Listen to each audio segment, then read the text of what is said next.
Hey everybody, it's the Dynamite Show. Paul Fontaine alongside Jeff Hawkins. Got a lot of people waiting already. We had people chatting before we even started. I think it's gonna be a fun show, Jeff. It was a big loaded up Dynamite, and got Tony Khan's big announcement. I mean, this almost felt like a pay-per-view in some ways, but then in other ways it didn't, and I'm sure we'll talk about that. But yeah, it was. I want to say before I get a chance, or while I have a chance, make sure you, if you haven't already, subscribe to the Viking Media YouTube channel if you're watching live, and like it.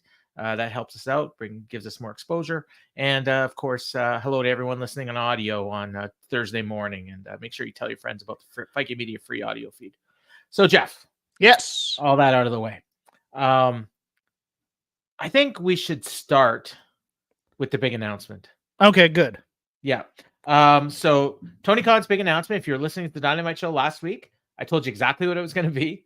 I said he was going to announce a show for Boston. He was going to give it a special name that strongly hints at Mercedes Moné. And they announced the show. It's called Big Business. And I can't quite place it, but something about the logo for Big Business reminds me of Mercedes Moné. The BOSS with dollar signs on it, perhaps. Was that in there? Okay. Yes. Okay. Allow me to take a slightly contrarian angle on this. Okay. They should not be implying anything here. They should have come out and said Mercedes Moné is going to be there on March 13th or whatever the date is. The surprise does you no good, and I'll tell you why. There are two big reasons why I would have just come out and said it tonight. Okay. First of all, tomorrow is perhaps the biggest media day in the year of the number one company in America for WWE. Mm-hmm. They're doing a big to-do at T-Mobile Arena in Las Vegas, and you'd like to take some of that buzz away from them, especially because you'll have media that doesn't know any better asking questions about why Mercedes Moné / formerly Sasha Banks isn't on WrestleMania. I think there was an opportunity. I think because WWE is in a bit of a bad news cycle right now with all the Vince stuff, I think you take advantage of that here. Number two is you want an instant sellout for this. Now, I get that, the first dance, it worked for Punk, and yeah, they instantly sold out because everybody, quote-unquote, knew. All right. Business is a lot worse now than it was when CM Punk came into this company for the first time. Not everybody pays attention to wrestling media necessarily. Not everybody knows. It's a nice announcement that would get some play outside of basic websites. And I think it's one of those things where if you work in the economy of ideas, in the ideas economy, and you're in front of a computer all day, you know that Mercedes is going to be there. But if you actually have a real job and a family, and you're not tethered to your phone all day or your computer all day, it's kind of nice to know that there's something there to be hyped up, that maybe you want to buy tickets early on this as opposed to waiting. And I just think those two things combined, you come out and you say it. Now, there are people who've been arguing, well, what about announcing Okada? Okada is a known quantity in the States. And I hate to say this to wrestling fans who love Okada. I love Okada. Great wrestler. Not the main draw here. He's not. He's a throw-in if you have it. He means nothing. He means, I won't say nothing, but he means little in comparison. Well, what he means is he's going to strengthen their base. Yes. They already have, but he's not going to bring in any new fans. He's not bringing any new fans. The people who pay attention to WWE don't really know him. Yeah. But they know Sasha Banks / Mercedes Moné / Mercedes Bernardo. He will make their show better. He will have great pay-per-view matches. His value is improving the product. He's a fantastic wrestler. If he's presented as a star, he's great. Yeah. He's a guy that you're going to need to condition audiences a little bit. Not everybody, and I get that.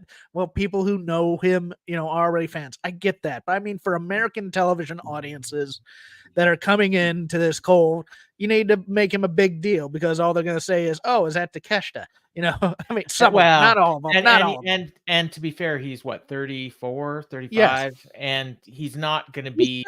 been on AEW TV before already. It's not something that's a brand new. Wow, here's a he's just coming in full time. Yeah, So it's one of those. I want to circle back to Go ahead. Sasha Mercedes. Yeah. You said, you want to announce it now. You want to try and get a sellout.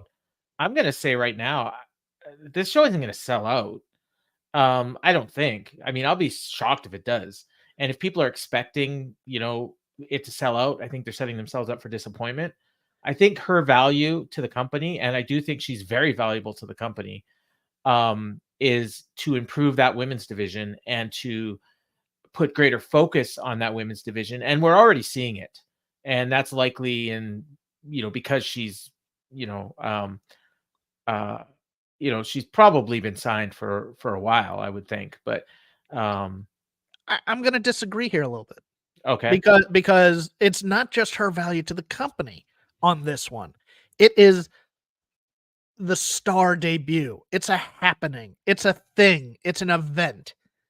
And, it's one of those things where if it does turn out to be great, you're going to be one of those people that say, yeah, I was there when she first showed up to AEW. And that's the value there. The value is, for lack of a better term, wolf tickets. You want to be there when she debuts as a star thing and to show that, yes, we're going to come out for a star like her type of a thing. To me, it's just it's one of those things that Tony's sitting there going, oh, it's going to be such a great surprise when she's in there, even though everybody knows it. And, everybody already knows, so it's baked into the cake. I disagree. This is one where you're a promoter. You need to promote. Now, there is one difference between what the announcement was and what I said last week.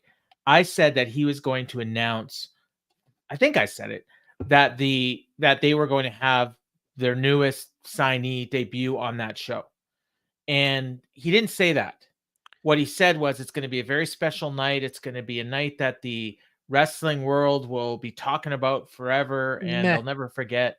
That's what he said. Sell. That's a soft sell. Well, yeah. You need the hard sell here. He didn't even say, I think if he would have said, we're going to debut our new signee, then that's your hard sell that, okay, it's Sasha or it's Mercedes without saying it's Mercedes. Yeah, but you still don't want to do that because then I mean, there's still the chance that people will get turned off. It's gonna be a bait and switch, and they're gonna bring in Okada or something. Yeah, that's the thing. That's exciting, but and I know I've seen some people say, "Oh, well, maybe it's gonna be both of them," and it's like that's fine. It might be, but the draw here is Mercedes. Yeah, absolutely, yeah. And so I will say, I think the possibility may be that he is overestimating her appeal to the general. He's booked the TD Garden, which can't be cheap.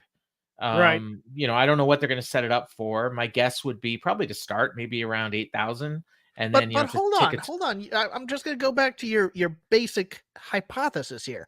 If he overestimates her star ability in terms of drawing, then you want to say that she's going to be there. Because if you're because now you're setting yourself up for failure. If it's like, oh yeah, people didn't show up because. But no, when I say he's overestimating, is he thinking it's as big as Punk, where he didn't have to say who it was? Yeah, but what that's doing is that's overestimating her ability. That's what I just said. No, you said overestimating. You said underestimating. Oh, I meant overestimating. Okay, I sorry. If I said under, I meant over.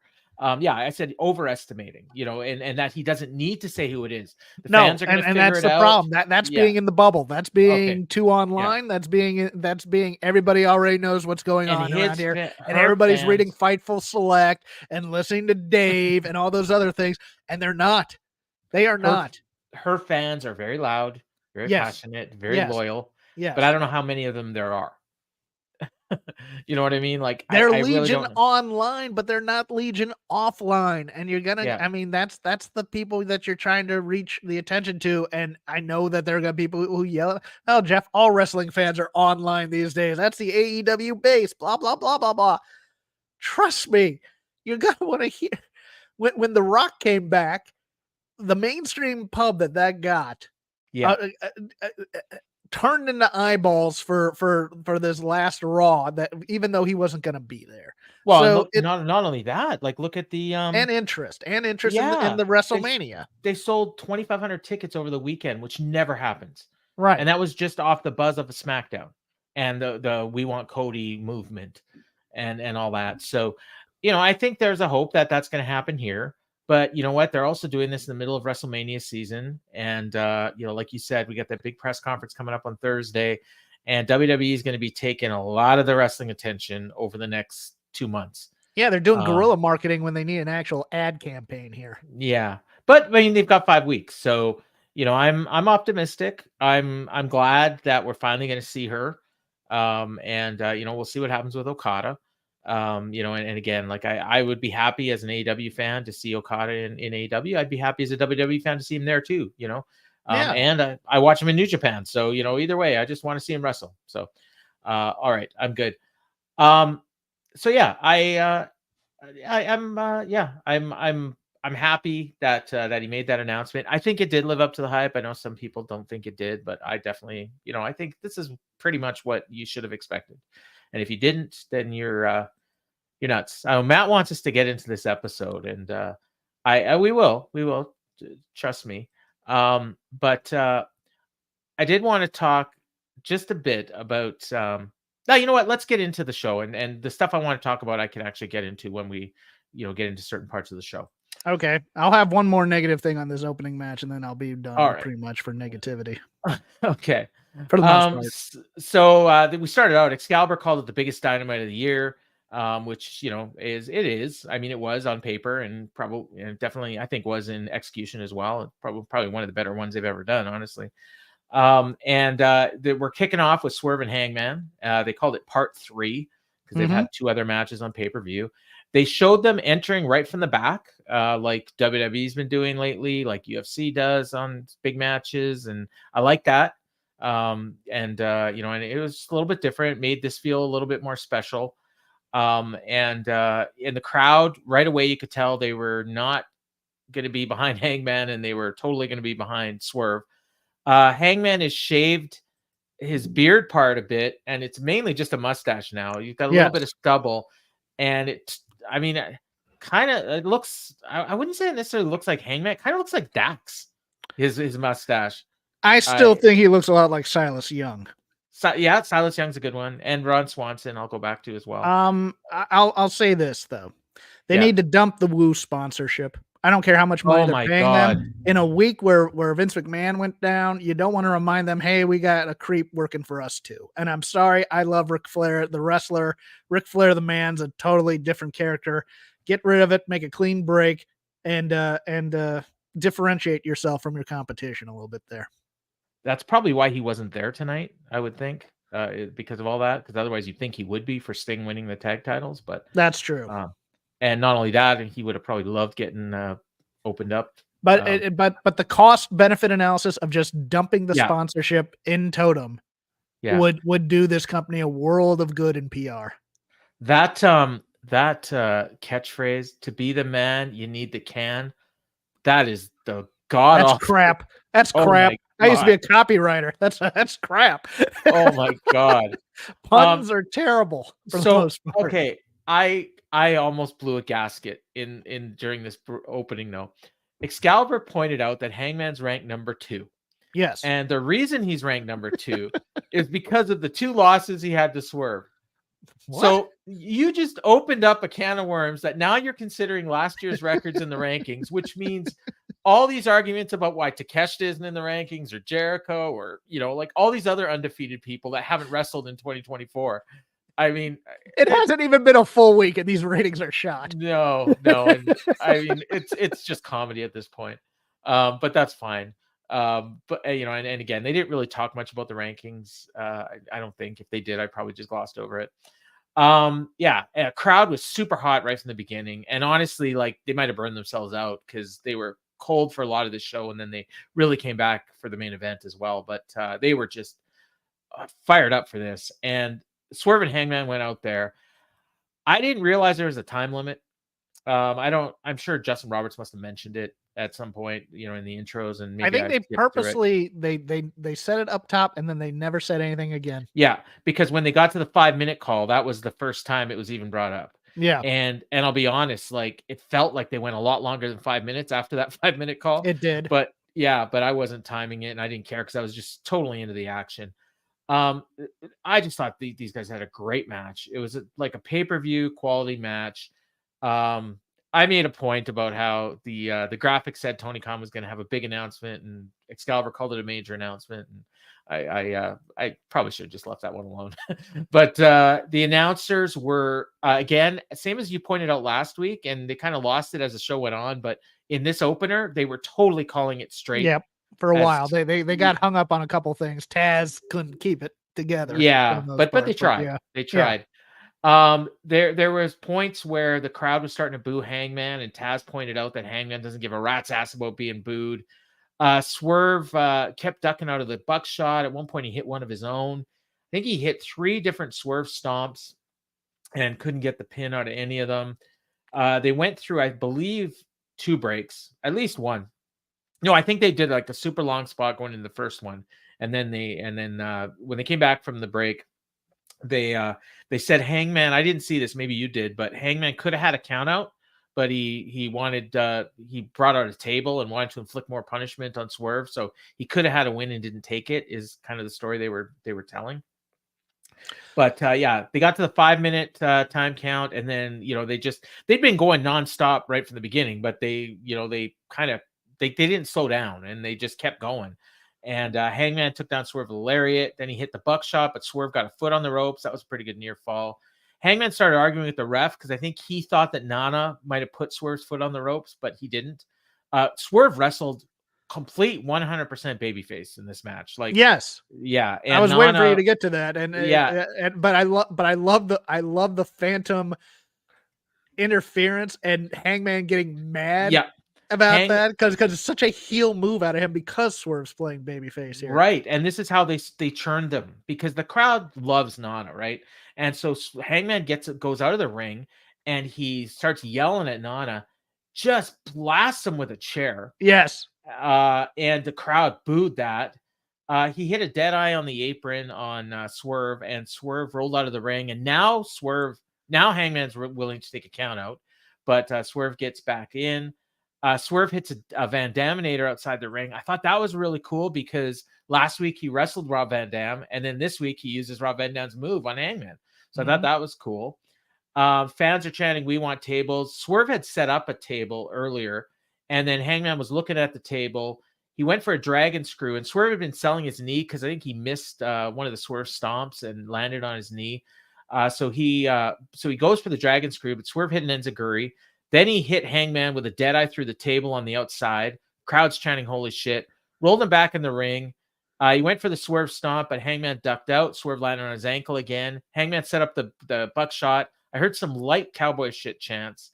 He missed the buckshot. Swerve went for the MGL driver, but he couldn't cover because of his ankle. And then he finally covers, and the bell rang right as the ref was about to count 3. And Hangman was not even close to, like, he wasn't going to get up. I'm sure we're going to hear from Dave that this match went like 31-20 or something because that was way too close. It didn't go exactly 30. Okay. No, thanks, but I think Dave. It went way over. Like, I don't think it was 5 seconds. And yeah, it was. I thought this match was incredible. I gave it 5 stars. We're not going to see a better TV match this year, I don't think. I wanted just a tiny bit more mean guy out of it, but I thought Hangman did a great job with his end of it, at least. I know because Swerve was working baby that he wasn't going to be as brutal as he was in the Texas death match. Yeah, no, it was a lot of fun. The part that got me standing up and applauding was when Hangman said no to the extra 5. Because that's a perfect heel move in a match where he was working heel the entire. I stood up and applauded that. I went, yes, good job. The funny thing is, I didn't think it was in character for Hangman to do it, but I saw that, but it's in the moment for him to do it because he's working heel right now. Well, so, and not only that, I think he's fed up. I think he's pissed off at Swerve. He's pissed off at the fans. He's Ahab looking for his white whale, so he's a little bit, he's not thinking straight. So yeah, I like it.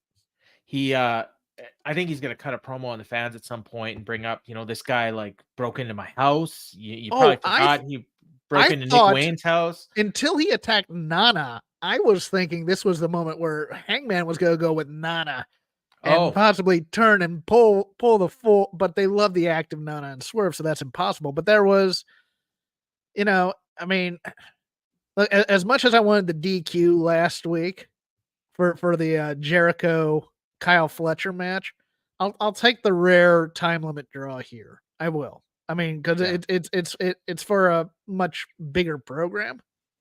But Hangman stashes.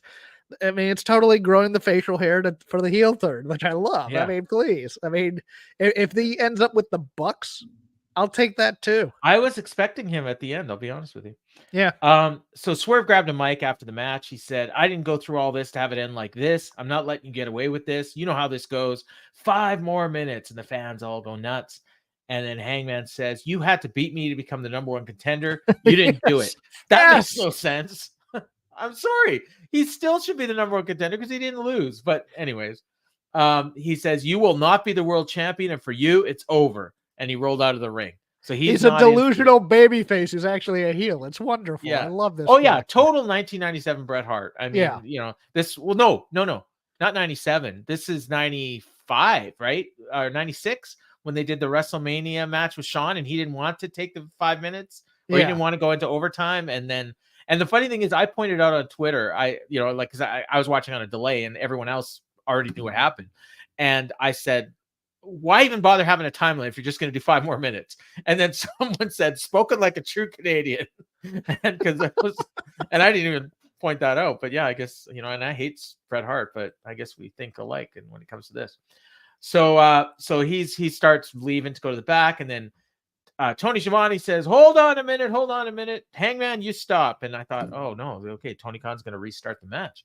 And he's like, no, he says, Tony Khan's talked to me. This is not done. Because now we have 2 #1 contenders. Why didn't they just do a rematch? At Revolution, there will be a 3-way match for the world title against Samoa Joe. So it's exactly what everyone thought it was going to be. There's a number of ways they could have got there. I think this was probably better than having Joe like run in. And I mean, there's a time when WWE would have done that, to set up a 3-way. I'm not thrilled with it. I would have rather just seen Hangman win, to be honest with you, and maybe even cheat. And then, Swerve can get his match later because I think it's too early to take the belt off Joe. And I don't really want Swerve losing and Hangman, I guess, probably going to end up taking the pin, I would think, probably against Joe. So anyways, what? Yeah, I'm thinking, though, I think for some reason, it's one of those things where I think they're setting up almost a Sammy, Kevin Owens or Owens Generico thing where they fight forever almost to the point where it's like even that kind of goes through the 3-way where it's like those two are so busy fighting each other that Joe pulls it out and then they continue to fight until one of them finally is the victor for the end of the year. But that's me. Well, the thing is, if the funny thing is, if Hangman ends up getting pinned by Joe, he can still turn around and say, well, I cost you the world title. Yes. Because I got pinned. It would be kind of funny. Complete Max Cady type of thing where it's like, yes, I'm going to ruin your life no matter what happens. Doesn't matter what happens to me in my career. I just want to make sure you don't get the title. Yeah. Buzz Sawyer and Tommy Rich, too. Yeah. Peter Griffin and the Chicken. Peter Griffin the Chicken. I'm here for this. All right. So they did something here that I absolutely loved. So after this post-match promo is over, they go to break, they come back. And normally on AEW, it's on to the next match, and we will not hear about this ever again for the rest of the night. Yes, we saw how it resonated in the rest of the company. I liked this, yes. We saw it right away. It's Samoa Joe to the back. He didn't even pitch it to Remarkable Renee. He just went right to Samoa Joe. And he was there, and then Renee joined Joe. And she had a really nice jean dress on.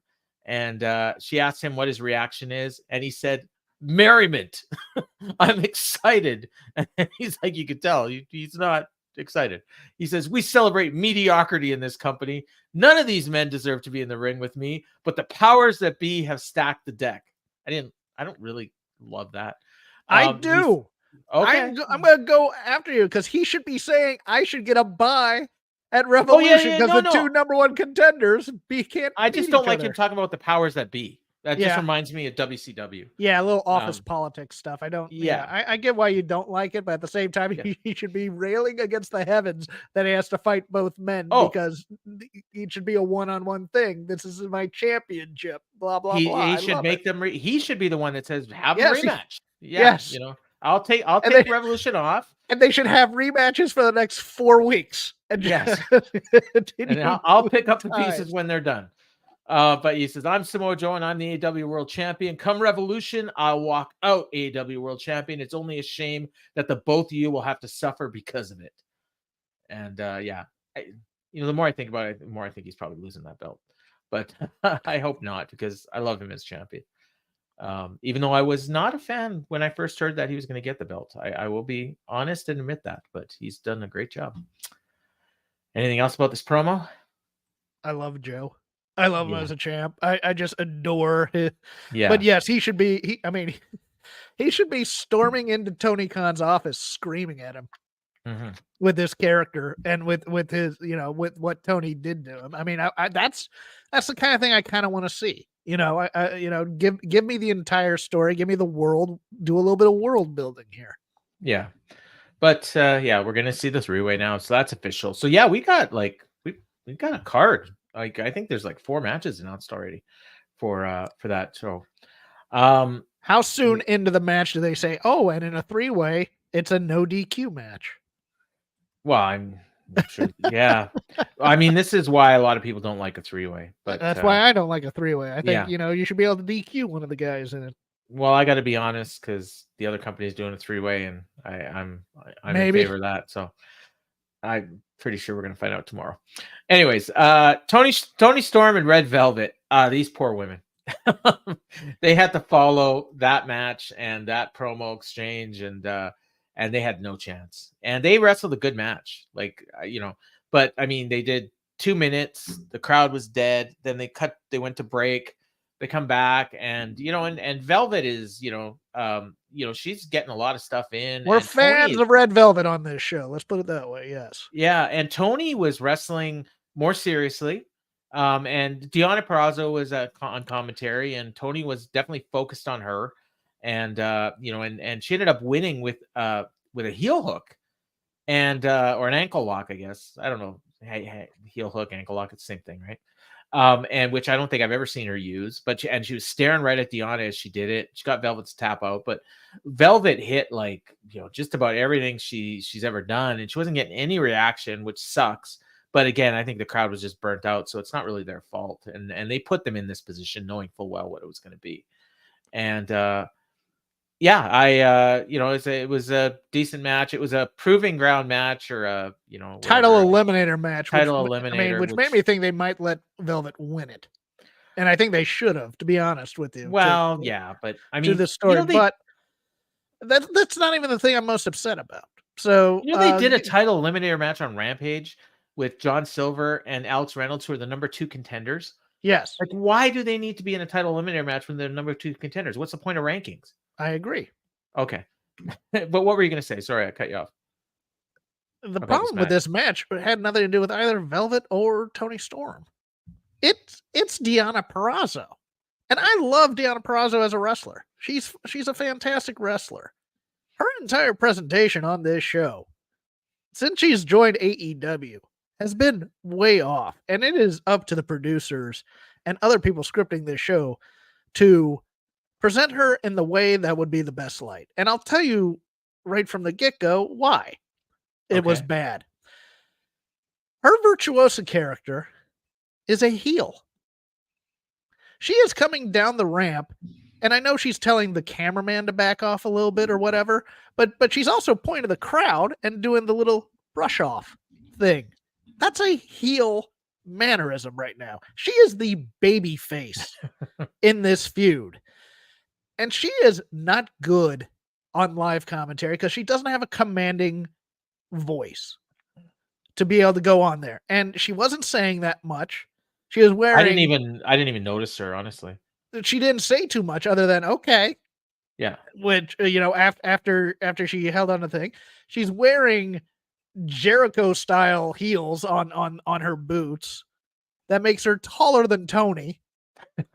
I thought she looked good, like, behind she the looked desk. great. Like, She looked great, but she wasn't presented in the way. I mean, if she's the good guy in this feud, she should have come down. I mean, she shouldn't even been on commentary, to be honest with you, because the whole point of the person on commentary is to draw focus away from the match. That's what it's always been forever. Sure know what it was last week. If you're at ringside, you're drawing Yeah. attention from it. But it's like one of those things where it's like, she is great when you pre-tape her.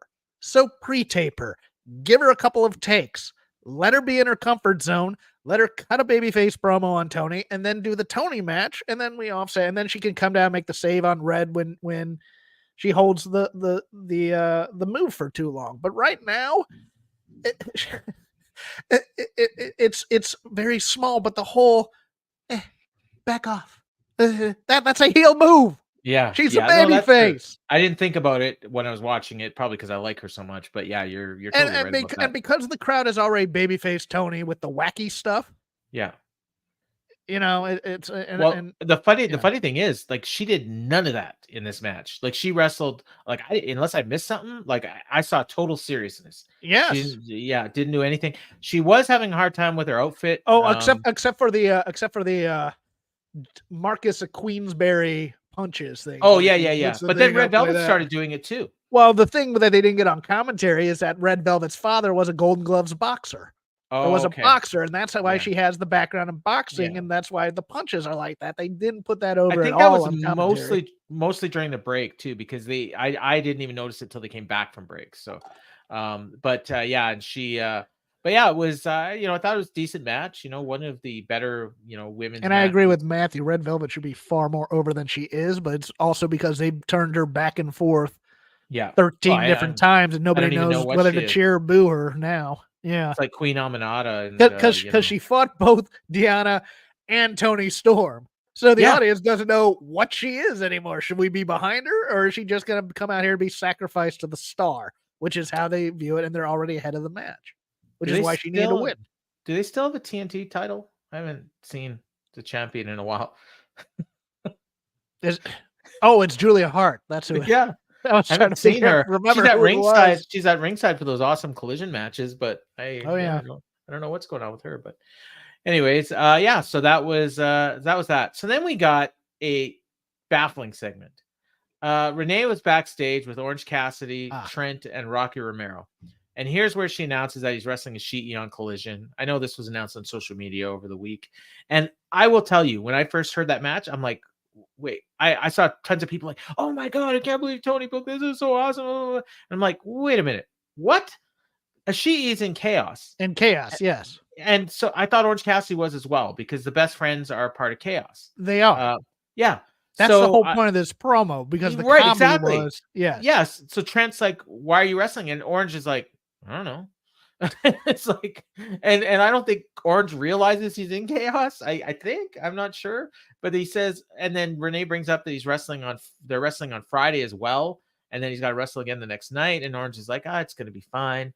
And then they point out that Rocky is subbing for Chuck because he's hurt, and meanwhile, like, I feel like Chuck's been hurt for months, if not a year. You're and correct. They just bring it up now, and then they say, well, he came in here to get checked out. And keep that in mind for later on. And then so he says, why isn't he in the interview segment at all? Well, because he's getting checked out. Well, I know that, but still. Yeah. So we're going to go check on him getting checked out. And then so they start to leave. And then Renee's like, hey, wait, come on back and do the hand thing. And I'm looking like, you're the freaking interviewer. Let them go. Like, and so they all come back and they do the hand thing. I thought maybe like Chuck wasn't going to want to, or Trent wasn't going to want to do it or something, but they all did it. And then Renee's like, yay. And then she's like, they're walking away. Hey, nice jacket, Rocky. And I'm like, Renee's wasn't our best night. Get your stuff in. Yeah. When Trent said that's weird, it popped me big. Yeah. I mean, it popped, but like, it's like, I wanted an explanation. I wanted them to Orange tag? Cassidy has an open contract and she signed it. How about I that? guess. That's all you have to do. Yeah, It's not or hard.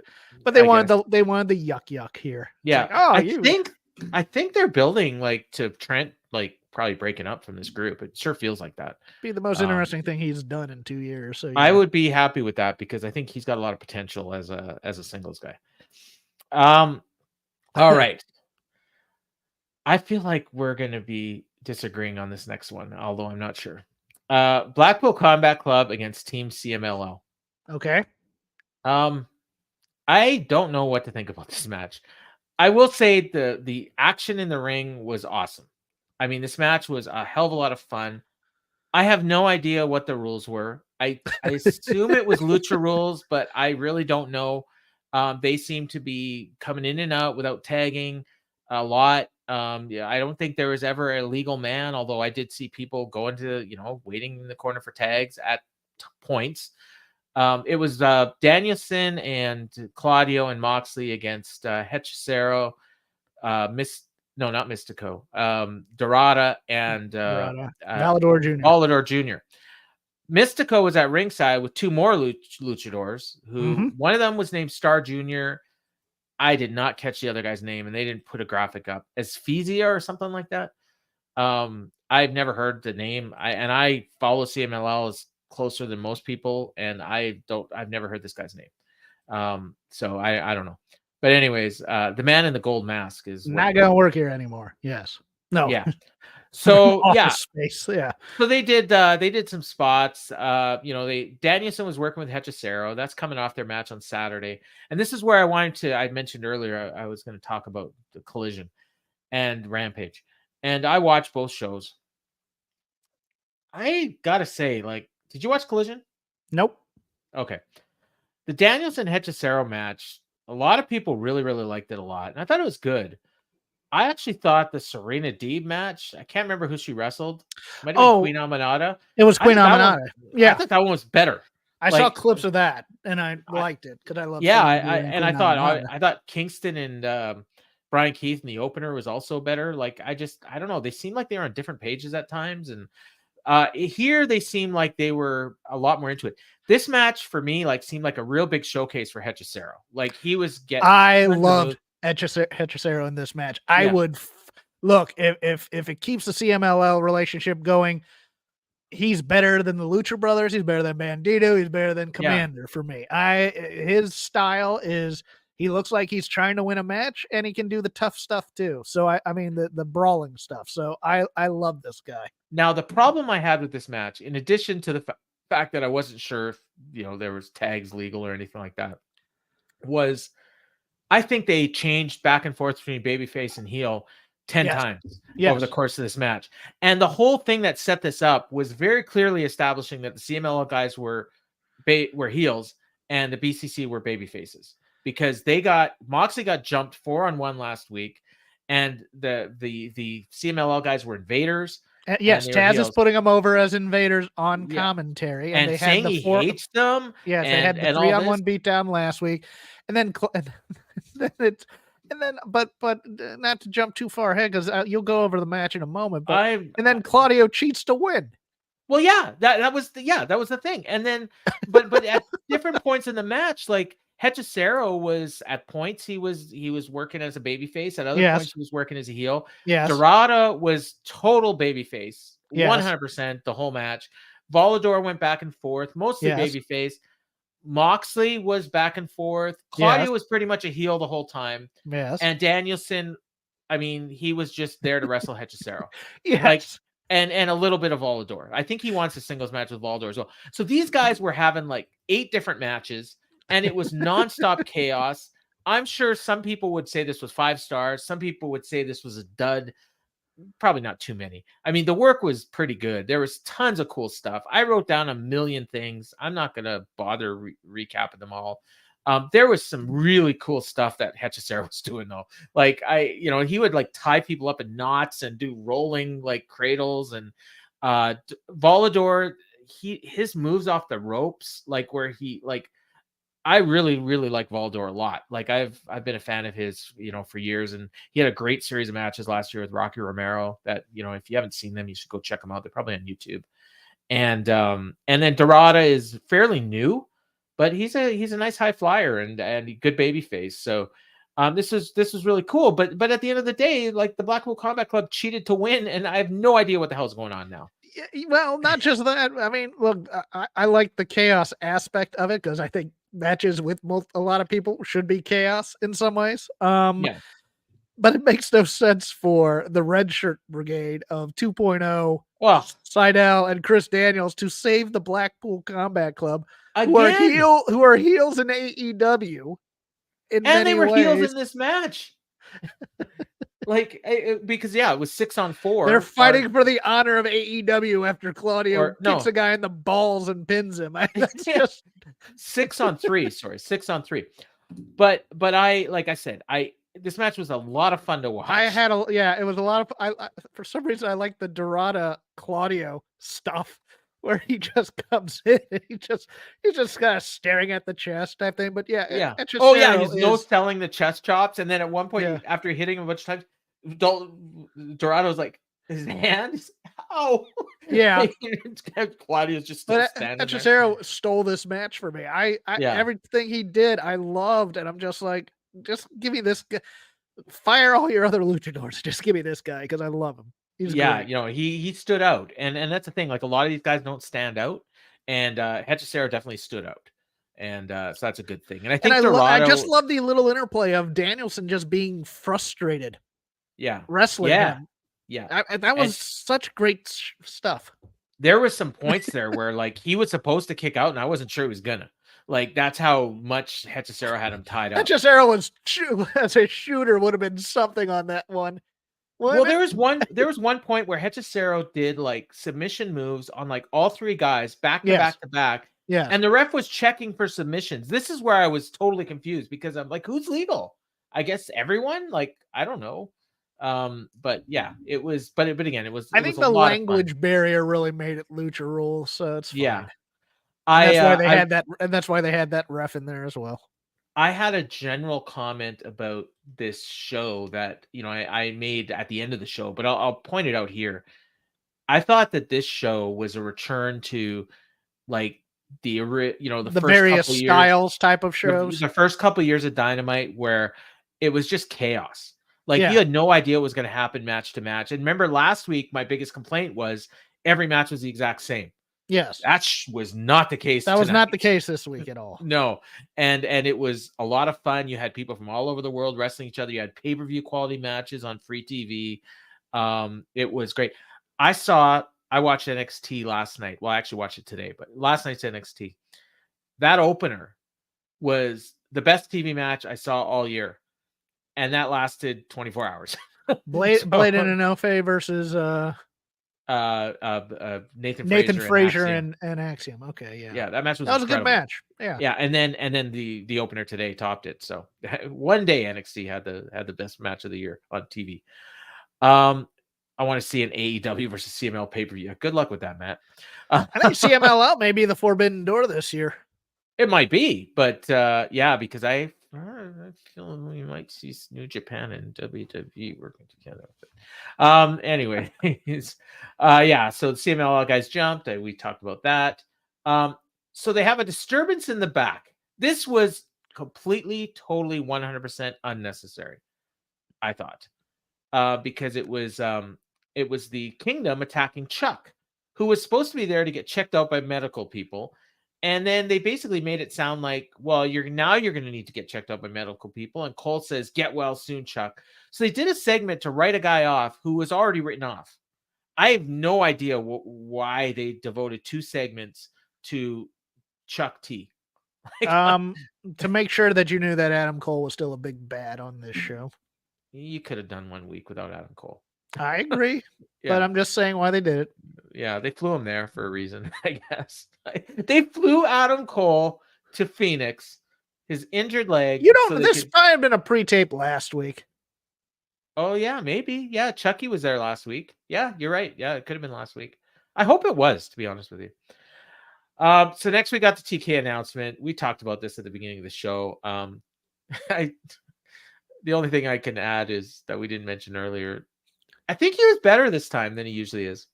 I mean, he's not good, but he didn't. If he seem wants like to do voiceovers for a video package with his announcements, I'm fine with this. He's just bad. He's bad at this. Although he was far more animated, so whatever sugar or caffeine. I did write. I wrote he's very excited. Yes, I think he might have said that actually. Yes, you might have heard about TD Garden on Wednesday, March 13th. It's a very important night for AEW and the entire pro wrestling industry. AEW Big Business live in Boston 5 weeks from tonight. And if you can't join us live in Boston, Big Business is going to be on.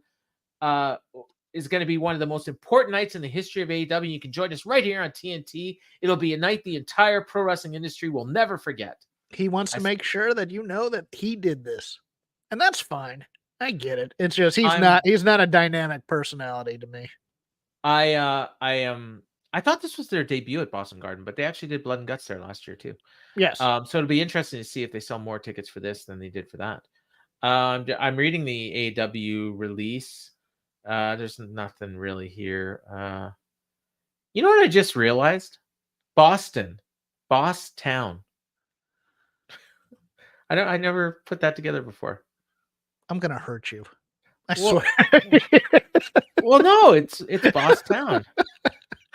Oh, someone noticed my little whoa, Paul, what do you mean WWE and NJPW working together? Stay tuned. It could happen. I'm sure WWE wants to. Well, NJPW will work with anybody. Well, Mercedes is still under contract with NJPW, I believe, too. Is she? Oh, I thought that was done. I don't know if it's completely done. Oh, they spelled it Boston on the. It's the Contron, Matthew. It's the Contron. Get it right. Tony Khan always looks like someone has a gun barrel to his back behind the curtain. Yeah, that's not untrue. No, it's not. But he was very excited. Tickets start at $20, and can be purchased at AEWTix.com. So they want the sellout. Yeah.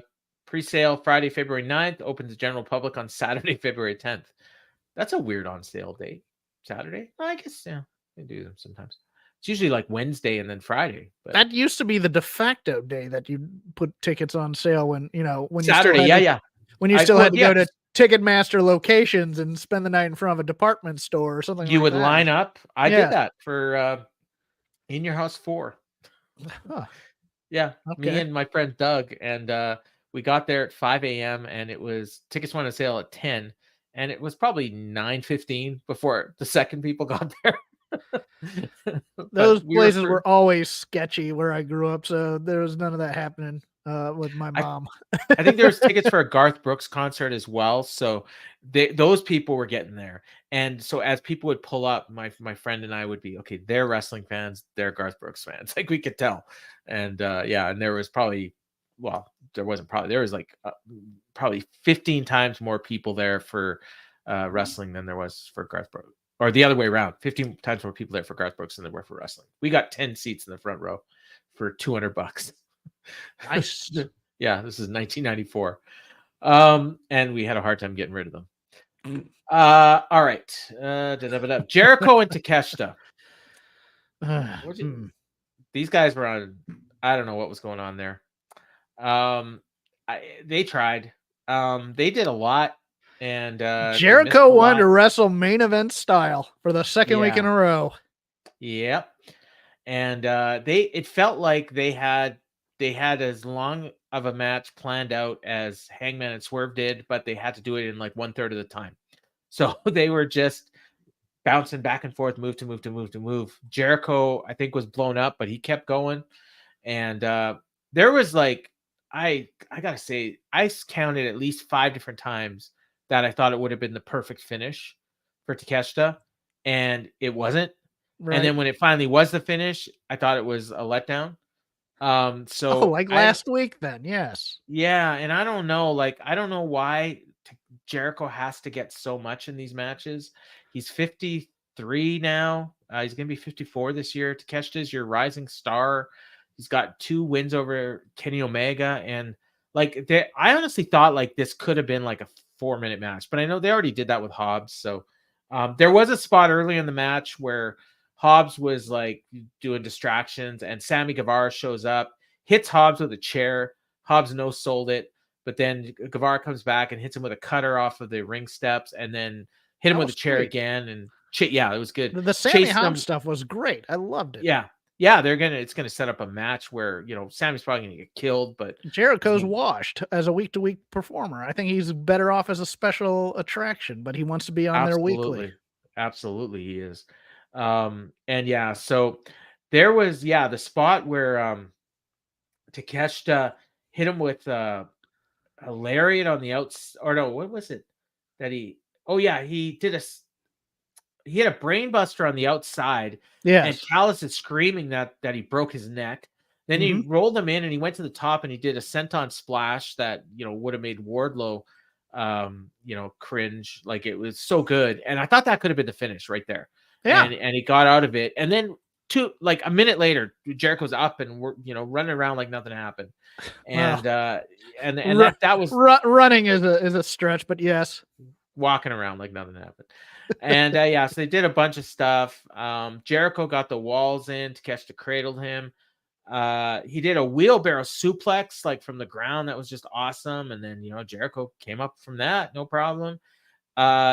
Jericho hit him with a code breaker in midair and got no reaction, which kind of surprised me. But I think the fans are not quite sure how they feel about Jericho. You hear cheers sometimes, you hear some boos, and Jericho took him down, went for the lion salt, but Takeshita hit a blue thunder bomb, and I thought that looked like a finish. Then later on, he hits an avalanche blue thunder bomb, and that didn't get a finish.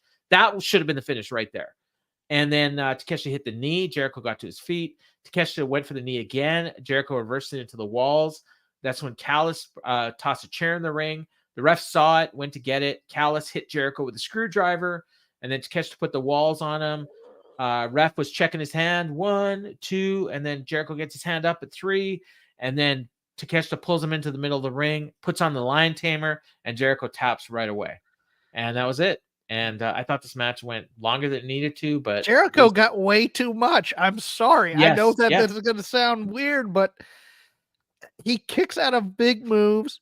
He gets hit with a screwdriver. He still does the Hulk up at 3 on a submission move. Are you kidding me? He should have been weakened from his big match with Fletcher last week, and Takeshita goes through him like a hot knife through butter. That's the story to tell. That finish, like the brainbuster on the outside and then the senton, I mean, that should have been it. Right. We don't need to see the bravery of Chris Jericho against the Callis family here. He's the sacrificial lamb. Yeah, and then we're probably going to go back to Hobbs next, I would think, there'll be a tag. The next thing will be a tag match. They don't know where to go with this. No, because they're killing time until they know what's going on with Kenny. Yes, because Kenny's the big hero in this story, and they don't have Kenny, and they don't know if they're going to get Kenny back. The Callis family is your number one heel stable if you want it to be, but we don't want to overpush them because we got these dopes in the kingdom who are beating up Chuck Taylor, who has those guys emotional connection to the audience. I mean, those Orange Cassidy's the only one you could beat the crap out of and get people to boo, because the rest of the best friends have been beaten up so much it doesn't matter by everybody. Every heel group. They're like the baby face wrecking crew from Marvel Comics. If you ever want to get a heel group over, have them beat up the best friends, because that's the first group you're always going to beat up right there. Yeah. It used to be the Dark Order. Now it's these guys. Yes. So if Takeshita isn't the number one contender the next time they do their rankings, I don't he's got to be, right? Like, he's going to be like number 4 or number 5. He should be number 1. I'm not disagreeing with you, but you know how they're going to do. They're going to do things. What's best for the storyline we're doing right now? Okay, who's the TNT number 1 contender? We'll make him a 3rd or 4th, and then whatever. But yeah, no, he should have. If this was if this Jericho as a week-to-week commodity is becoming a net negative. Well, Twan Mack says that he doesn't root for someone to lose their job, but he'll make a case for Jericho. He'll immediately change the channel whenever he's on my screen. I wouldn't go that far, but I like your idea of making him a special attraction. Make him a special attraction, or at least, on things like this with Kyle Fletcher beating the crap out of him, and then Takeshita, if you go through he'd get a good reaction on the comeback if he was put out for 2 months and rested up.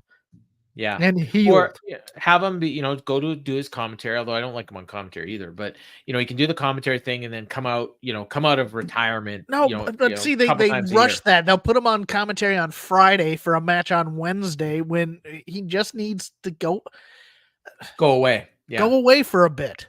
Yeah. That's all you need. And then people will love him because, oh, good, we haven't sung Judas in 3 months. Do what Edge did in WWE. Yes. Where he would disappear for 3 months and he'd be back for 2. And you just you bring him back for the big shows. And yeah, they could do that. All right. Main event time. Yes. Bring it. Ricky Starks and Big Bill against Sting and Darby. Now, I didn't realize that this was a tornado tag until the very end when they mentioned it. Did they say it at the beginning? Yes. Okay, so I missed it. When they made the match and they did the sit down, even they were mentioning how as a tornado. Oh tag. Yeah. Okay, so I just forgot. That's fine. That's on me. And I assumed that's what it was because they were barely in the ring. Sting's stuns were at ringside. Oh my god, they look exactly like him. Yes. It's scary. But the funny thing is they both look like Sting, but they don't really look like each other. No. It's very weird. And they have their mom's hair, I think. And they are bigger than 80% of the AEW they're big locker boys. room. Yes. Yeah, they're good size and they're probably like in their 30s, I would think, but they look like they're having a good time. Darby attacked Bill before the bell. There's 2 referees out there. Bill was beating on Darby in front of Sting's family. Sting and Starks fought into the crowd. They went and they fought near the entrance. Sting, of course, climbs to the top of this entrance, 15 feet in the air. We're not 5 minutes into this match, and he does a dive from 15 feet in the air onto the 3 guys. And I'm like, this dude is insane. He has the last match of his career in a month, and he's doing this dive. Not only that, he was the first one up, and he looked totally fine. He took a moment there. He did. He took a moment, and then he roared. I was just like, "Oh my god, you crazy man!" And Bill took the brunt of that hit too. Yes, you watch it. My god, Bill's work in this match. He needs a raise. I will have opinions. I'm going to let you go through the match, and then I'm going to have a few rants in me. So I will go through the match, rants, and I won't do the post match. I'll do the match, and then So Sting and Darby were in the ring. Darby did a dive to the outside. Bill caught him, slammed him violently, and they're both down. This is where they announced the tag match for Rampage, I think, or maybe it's Collision. Yeah, it's Collision. Mox and Claudio against Star Jr. and Esfecia, or whatever the hell his name was.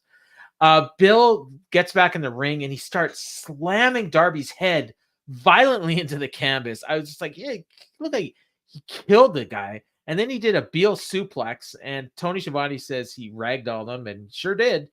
And then he went under the ring for a table, and for the first time in history, the crowd did not pop when a table came out because they actually like Darby and Sting, and they don't want them going through a table. This is where Taz made fun of Bill's. That's a great point. Yeah, Taz made fun of Bill's mint green boots. And then Excalibur said, hey, if you're that big, you can wear whatever you want. And the action kind of slowed for a bit here, but they picked up. Bill pressed Darby, but Sting broke it up. Sting was going 1-on-2 and getting better of the champs. Bill got his hand around Sting's throat, went to put Sting through the table, but Sting ducked, crotched him with the ropes. Sting hit him with a Scorpion Death Drop, but Darby broke it up. Stinger splash on Bill, then he hit another one. A code red by Darby on Bill, but he rolled out of the ring. Darby goes to the top rope, hits him with a coffin drop, and that takes out Bill. Starks and Stinger in the ring. Starks misses a drop kick. Sting puts on the Scorpion Death Drop. Darby had a choke on Bill, and Bill is trying to walk into the ring to break up the Scorpion Death Drop while holding Darby on his neck. That was funny. Darby did a Meteora on him and took them both through the table, so they're out, and we're back to Starks and Sting.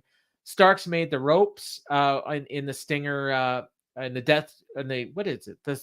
What is that move? The Scorpion Stinger or whatever. What is that move?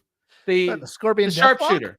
The Scorpion Deathlock. Thank you. I wrote down Death Drop, but it's the Scorpion Deathlock. No, the Scorpion Death Drop is the one where he takes a head and falls back. But the Scorpion Deathlock. Yeah. Yeah. So Starks made the ropes, but there's no rope breaks because it's a tornado tag. Right. And then so Sting finally lets it go. He went for the Stinger splash, but while he's doing it, Starks removes the turnbuckle pad and Sting goes sternum first into the turnbuckle pad. And then Starks is going to go for the spear and he has a moment of hesitation and he doesn't want to do it. And then he does it and he hit the spear, but Sting rolled out. And like that was so well done because I actually thought that was going to be the finish. And then the crowds are going nuts for Sting. He gets up, he starts pounding his chest. Starks went for another spear. Sting caught him, reversed it in the Scorpion Death Drop. 1, 2, 3, pins him in the middle of the ring. This match was beautiful. I adored this match. My match of the year for TV was the Takeshita Darby Allin match before this. This might have replaced it. Really? Okay. I still like the opener on tonight's show, but well, see, we like two different things. Yes, we like different styles. Yeah, yeah. And Big Bill was straight out of my Southern wrestling thing. Yeah. My God, he looked like he was actually in a fight.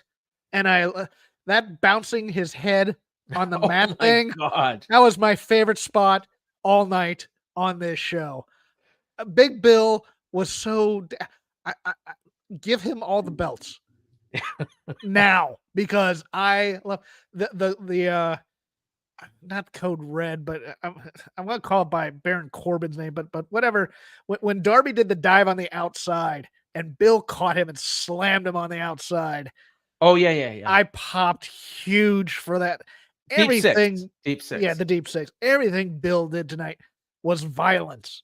And that's what I want in a match like this. And this is how they built him up last week in the 2-on-2. It's like I've been in the ring with some big killers.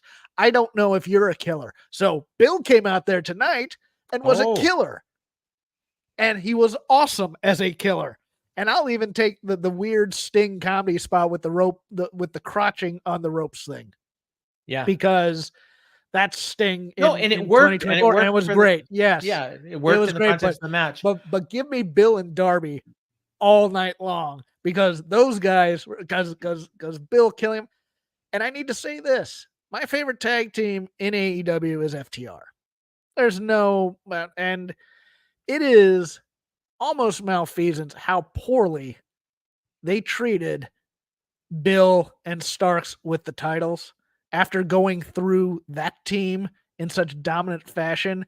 These guys are one of the best tag teams that AEW has put the belts on in terms of just carrying around championship heft and cutting promos and being a makeshift team and being a believable makeshift team. That's something that WWE doesn't do well at all when they put in two guys together as a team, because it's like one of those things where it's like they don't have much flow. Their personalities don't match. They're just kind of together to be together, and they're doing their individual moves, but no real tag team moves together. I've always hated that formula in that. In this, these two were communicating the entire time. They were trying to do double team stuff. It was getting nixed by the fact that it was a tornado tag, but it was awesome. And it felt like a team win. And it felt like a team loss tonight for the most part for those two. I hope they keep them together, but it feels like they may have, with the hesitation, they may be putting like a seed in there for Starks to turn back babyface. I think Ricky Starks is a better heel than ever. And I love Big Bill as his heavy. I think they are a fantastic tag team. That said, I don't understand why you give the belts to Sting and Darby here. Because I think they're going to end up putting over the Young Bucks in Greensboro, and I think that's kind of a mistake. Although after the beatdown, I'm not so sure either. But I adored this match as the fight. Sting is middle-aged crazy. He gave that Phoenix crowd one last memory, and I think that's a great thing too in a major city for Sting to do something major. That hey. You remember the time when I think he lives in Scottsdale. Don't quote me. I think you're right. But I love this was my favorite match of the night. I know that you like the opener. I like the opener, but I would say I thought the opener was a better match, but I love this match. So I would say I like this match more, even though I thought the opener was a better match. If that makes sense. So a couple things. I think maybe you're right about the pointing the seeds thing, but I think what it could end up being is the team churns and they end up feuding with the Bucks after Sting retires. That's cool So with me too. they're baby faces. Big Bill needs a bigger push.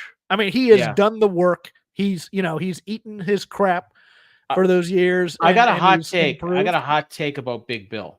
Okay. I will say that he is, in terms of hype leading into a signing, he has been the best return on investment for AEW of just about any signing they've ever had. If you think about how he came in as Are we counting the William Morrissey stuff? Yeah, I mean, I'd say TNA? From where he was to where he is. From Impact? Okay. Yeah, like, like he comes in as part of, like MJF's goons. He was a jobber essentially, and now he's one of the better guys they have. Yeah. And that's what I'm saying. Like, there was no hype. Nobody wanted him. When he first came in, it was, why are they hiring this guy? Yeah. And he still had Enzo stink on him, even though. Yeah, and then when you compare him to other people, that Miro comes in and big, like varying degrees of Tony. I would say he looks great and he's put in the work. I think he's fantastic. At the point they came in, Big Bill was at the same level as Tony Nese. Like, they had the same build coming up. So if you compare, like, where, well, it was also one of those things where it's like, when you're part of basically the Enzo and Cass tag team were over, but they were a catchphrase act as opposed to a working act type of a thing. And you have to get over the AEW cynic crowd type of thing that, that you can go in that ring. And I think he's done. I mean, he did the work in Impact. Yes, he did. And nobody, but nobody who watches AEW watches Impact for the most part. So he had to kind of re-educate the people. And I think he's done a fantastic job. Yeah, and I think, and it looked kind of harrowing when he was doing that whole elite or the firm, because the firm went nowhere after that. Yeah, I mean, and he was a joke. So so big things ahead for Big Bill, hopefully. So after the match, big confetti celebration. Sting's son came into the ring. Him and Darby embraced. They pointed out that Sting's been a champion 24 times, so this makes 25. And as they're talking about this, who should show up? All right, before you get to that, Tony, bit of the hyperbola, going, this has to be the most exciting win for Sting in his entire career. Slow down. He's been a world champion on a big stage. Let's not, look, it's a big deal, but Tony was really laying it on thick as at 62 years old and his sons. Yeah, that's true. It's a big deal. It is a big deal. I just thought Tony was laying it on a bit thick here. A little bit, but he was also setting up for what he knew was coming. Yes, and that was so the Bucks show up. They're dressed in all white, which should have been a clue. Douchebags, with hats and white bats. Bats. That was a nice touch. Yeah, and so they went right after the kids first off, and they took them out. And Tony's going, "They're not wrestlers. What are you doing?"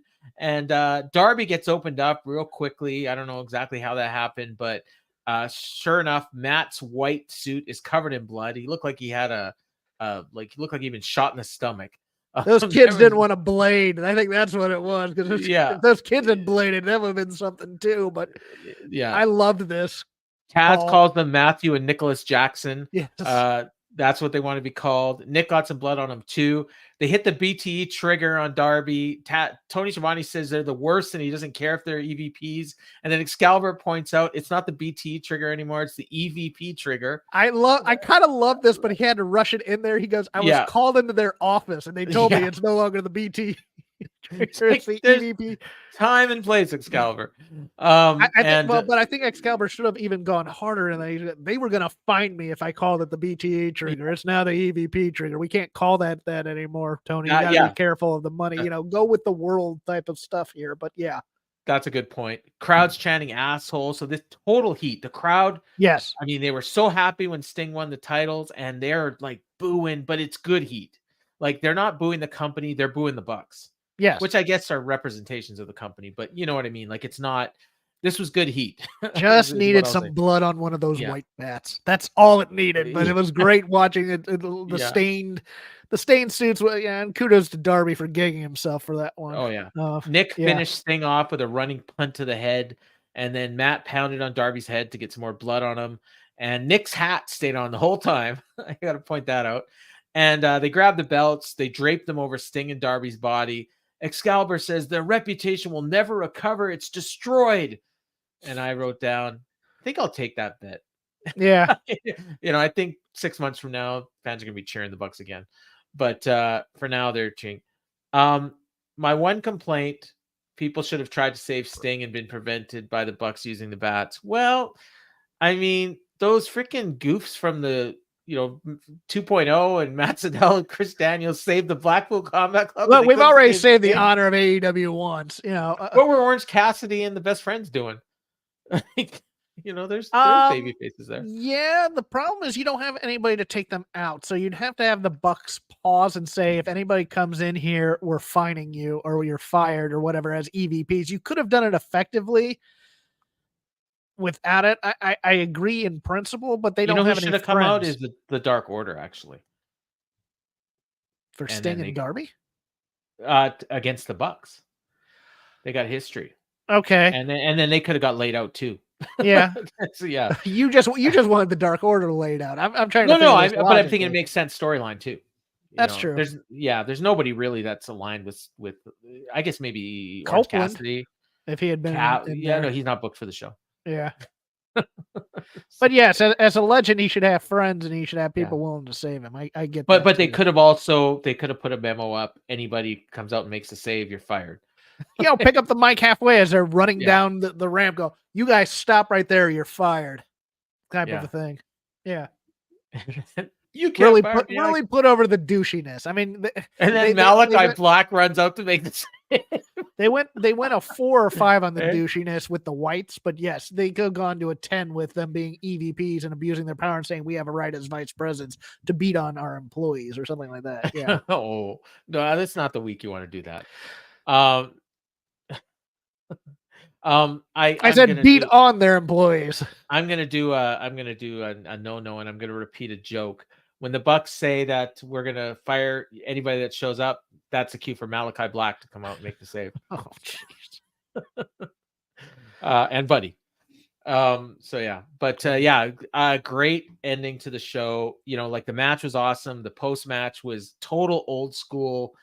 This was straight out of Mid-South. It's a Jim TV Crockett. angle to end the show, and that's how TV wrestling should be for me. And it's to set up a match in freaking Greensboro. Like it couldn't be more perfect. Yeah. And then we're gonna get a month of interviews with the Bucks. They're gonna put themselves into this title match, even though there's rankings, which I'm here for. Actually, I forgot that's where Flair should have been too, if he had been on TV. Yeah, Flair would have got bloodied here for sure. Yeah, but yeah, the Bucks are going to put themselves in the match. They're going to say, F the rankings. We're the Bucks. we're in, this is a title match. And that's how they probably get it. That's probably how they get a stipulation too. Well, you're not the number one contender, so it has to have a stipulation on it. Or it could be Darby. Darby might go to Tony Khan and say, screw your rankings. We're putting these belts up. Yeah. That's the way to go, probably. Yeah. But they may want to be cute and have honorable baby faces going in there as opposed to EVPs abusing their power and saying the belts are on the line. I think that's the way to go too. Probably is, but especially the way you just said it and how much they're it's gonna be like a memo. Yeah, but I really hope that it's Darby, or Darby can just say that's fine. We're gonna put the titles up anyways, and this is gonna be a normal match. This is gonna be whatever. A stinger hell, man. I don't know. Lumberjack with belts. No, I don't know. How did Sting come in? What was it? I mean, it might be that cinematic type of match. It was what was that? It was like that was the warehouse match. Yeah. But I don't think they're gonna do that because they're gonna have the big crowd in Greensboro. They're not gonna do a cinematic match for them. I'm really looking forward to that. If I could go to that show, I would. I am. I'm upset I'm not flying out there for this. I really am. I know people that are going. I'm doing the post show with Mel on the network, I think. Oh, nice. On here? Yep. Cool. I think I might buy the show. If I can get a good deal on it. What? Just, oh, might be worth my time to watch Sting's last match after him being so awesome in this run. I've only seen him live once. I looked this up, and it was I can't remember the year. I want to see like 89 or 90 in Winnipeg. Okay, And yeah. And I think he wrestled Wyndham in a US title match or something. Main I event saw was him Flair against- and Luger. This is when Zenk was still getting me tickets, so I was still friends with the family. But yeah, no, it was Sting and Muda at the That'd be Scope. fun. Oh yeah. with Gary Hart in a shark cage above the crowd, and Gary Hart almost started a racial riot that night. I don't remember it though. That's the problem. Like, and I was into Sting at the time, and I don't really remember the match, so it was probably nothing to write home about or anything. And I didn't even know if I'd seen him. Like, I had to actually look it up, and I knew I was at that card because I remember the main event, but I don't remember. I'm sure I've seen Sting elsewhere. I mean, like a World War III or something at the Scope or something to that effect. It's weird. He'd always be timed with injuries when WCW never came to Winnipeg, and TNA never came to Winnipeg. So once it became WCW, it also became more national as opposed to just hitting the roads up and down with Crockett. And he's never been on any of the AEW shows I've ever been to. So, and I've been to like 8 or 9. And I didn't go to that Mania in you went to the Mania in San Francisco though, didn't you? Nope. Only the 2 in Dallas are the only 2 I went to. Okay, because I only went for NXT that night and I drove home on Mania Sunday. Did Sting wrestle at Double or Nothing 2021? Okay, if he did, then I saw that match. I guess I don't remember it. I thought I looked that up. Jason's our annotator of our lives, since he's also been. Well, no, I definitely was there, but you know what? I had COVID, so probably don't remember it. Let me just looking it up. 2021. God, he's wrestled a lot. I saw War Games, I think, with him. Oh yeah, he wrestled Ethan Page and Scorpio Sky. Yes. What the frick? What? Yeah. You remember that? Yeah. God, I vaguely remember that. 3.5 stars from Big Dave. I don't remember this match. I don't remember. You don't remember at all. Lives. I don't remember half the wrestling I watched last week. I'm looking at this card. Okay, I remember the Stadium Stampede match, but the AEW World Title, Kenny Omega against Orange Cassidy and Pac. Okay, Darby Allin Sting against Ethan Page and Scorpio Sky. Britt Baker and Hikaru Shida. She won the title. Miro and Lance Archer. Cody Rhodes and Anthony Ogogo. This can't be right. No, I was not at this show. This was in Jacksonville. Okay, no. I forgot. 91. I did see him in a War Games match. It was Sting, Lex Luger, the Yellow Dog, and El Gigante against Barry Windham, Nikita Koloff, Kevin Sullivan, and the One Man Gang. I'm dreadful. Like, I gotta like, I could remember looking this up, and I'm like, okay, I thought Jason was right, but no, I was definitely not at that show. Yeah, I'm looking at his matches now, and yeah, I definitely wasn't at any of these shows.